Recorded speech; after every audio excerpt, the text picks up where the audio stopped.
I wanted to do something a little bit different in this video, and that's just to have a conversation about something that I thought that we could all relate to. And if you have read the title of this video, you know that it's something that probably affects you and has affected you. And what I want to talk about is the basically the lack of consideration when it comes to engineering, when it comes to access to service equipment. And I know that anyone that has been involved in any area of maintenance or in the trades knows how big of a problem this stuff can be and the type of issues that it can cause. I mean, if you look at your cars, look at modern day vehicles, and as far as what some of the tasks are, some of the common tasks are that you regularly have to do to them, changing belts, even if you have to do maintenance on them, replacing an alternator or a starter or something like that, that it is virtually impossible to work on some of these vehicles without literally having to disassemble the thing. I know there's vehicles out there that that are V8 engines, some of the newer ones. From a few years ago, that the starter is literally down inside the valley of the engine, and in order to replace that starter, if you ever have an issue, you have to remove the intake and all of the associated stuff just to be able to remove the intake, just to get to that starter out, instead of having it somewhere right on the side of the engine to where it can be easily accessed. And we see that across virtually, all of the areas. You get to see it in industry and manufacturing, probably not as much in manufacturing. Yes and no, depends on where you're at and what you're doing, is what you do in other areas, whether it's building automation, everything.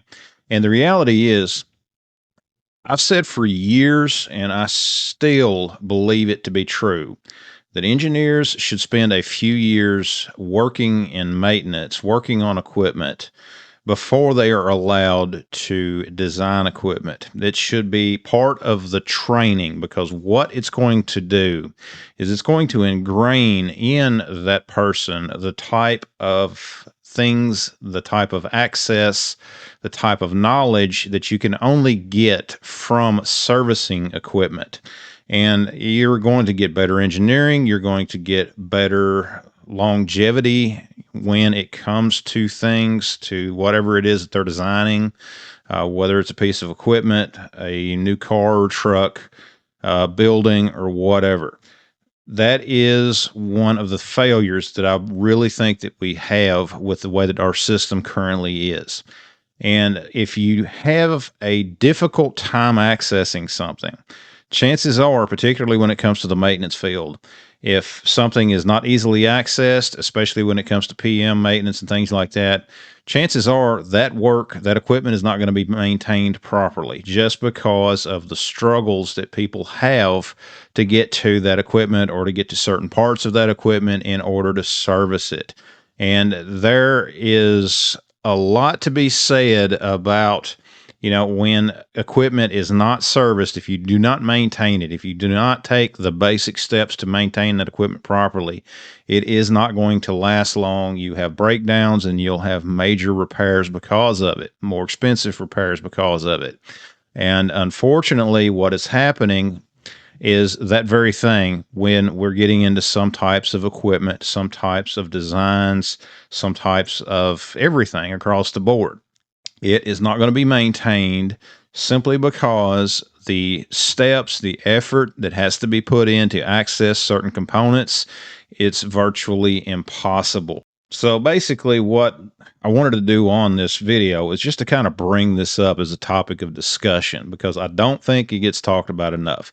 Unfortunately, designers, engineers, they do not think about, in many cases, the maintenance level or what is required for the maintenance of the equipment the way that they should.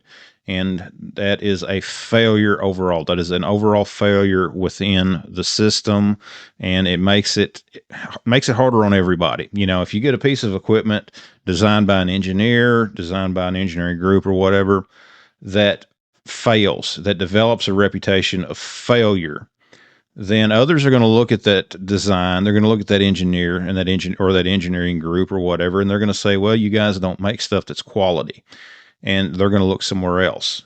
And it may not necessarily be a quality issue as much as it is a maintenance issue if that equipment is designed right to where it can be maintained properly.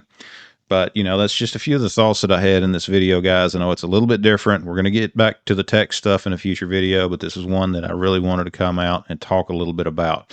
But I want to hear your thoughts. You guys let me know down in the comments below what some of the challenges that you've run into. And I know that there's people that will not go into some fields. Like, I know people that have been into auto mechanics for years. They will not work on newer vehicles simply because it is just too difficult. I mean, why change? Why have to pull out an intake? Why have to bleed down an air conditioner just to get to a starter, or to remove an alternator? Simple stuff that should easily be able to be serviced that can't be. And it goes across the board in manufacturing, in buildings, and all that. But anyways, guys, I don't want this to turn into too much of a rambling video, but you let me know your thoughts down in the comments below. Love to hear from you. Thanks for watching. Please like and share the video, subscribe to the channel, check out all of the affiliate links down below, and we'll see you next time.